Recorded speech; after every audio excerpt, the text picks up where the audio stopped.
Hi everybody, welcome to Fibre Fridays Part 3 with Poetspice.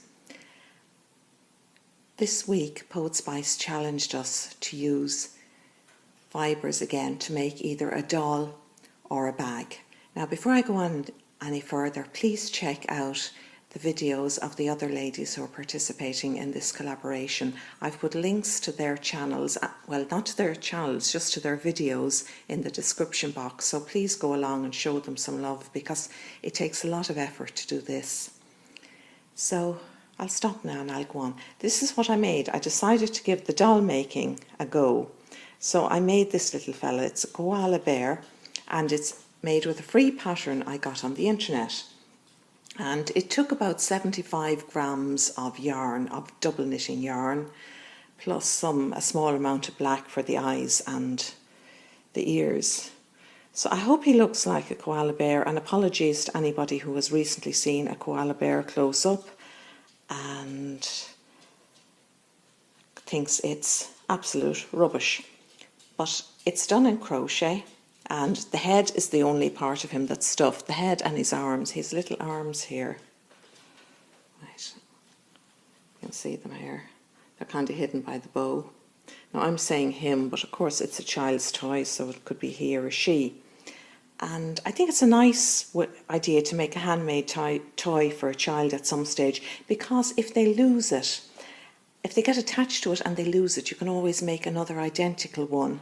And you know, that can be a bit of a relief if you're the parent, or, well, more obviously if you're the child. So I got the pattern. It's a free pattern that's available online. And if you just Google this, Koala Lovey Crochet, it'll come up. So it was easy. It was very easy to do, but it had a bit more parts than I kind of thought at first. Like you had to make the ears separately. You had to make the hands separately, at least, or the arms. At least he hadn't got a tail. And then do the body. But it's kind of all done in a sort of a star shape. So I haven't even named my little koala bear yet. So maybe that'll be a future competition or something. So after making the bear, which is lovely, child-friendly, soft, cuddly little thing, I kind of went into a different humour, and I got a bit Halloweeny, and I made some monster dolls. Now, if you don't like scary things or Halloween, just, you know, there's plenty of other videos to watch. But I made these two lads. Now, they're made with 100% cotton canvas fabric. And wait, I'll just sort him out. This little fellow has a skull and crossbones around his neck, and as I said, he's made from very sturdy cotton canvas fabric, and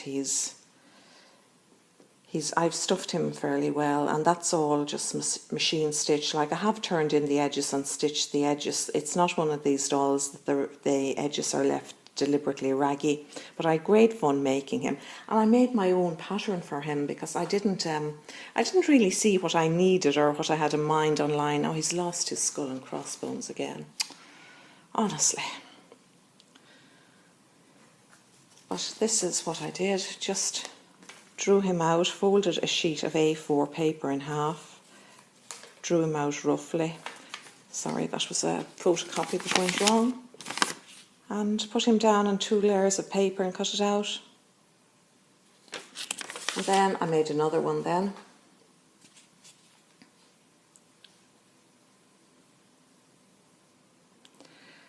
And as it's getting a bit colder at night, I gave him a little scarf with a button. Same thing again, I made the pattern myself.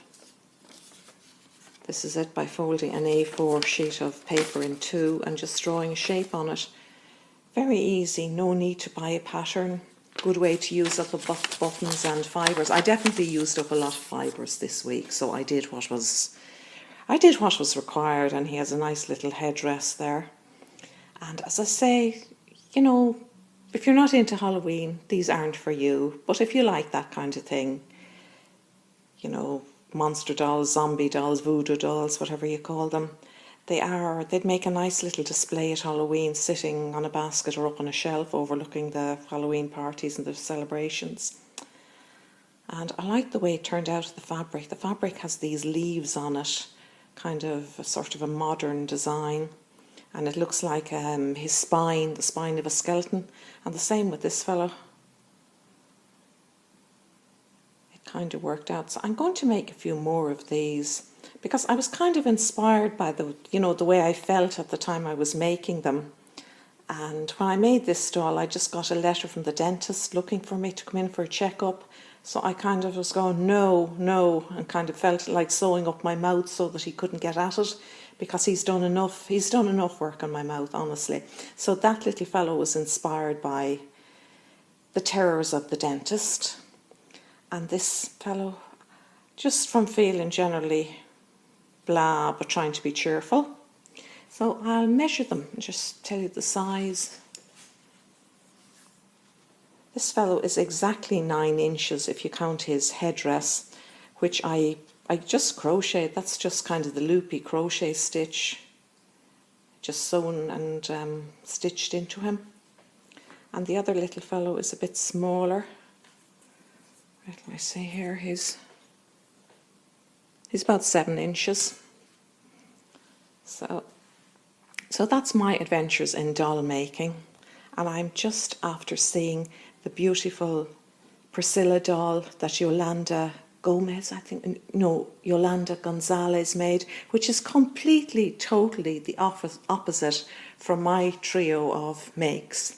So hers is beautiful, a beautiful sculpture doll, completely the opposite to this. But, there's different tastes. Different people have different tastes. So please go over and check out the other ladies' videos.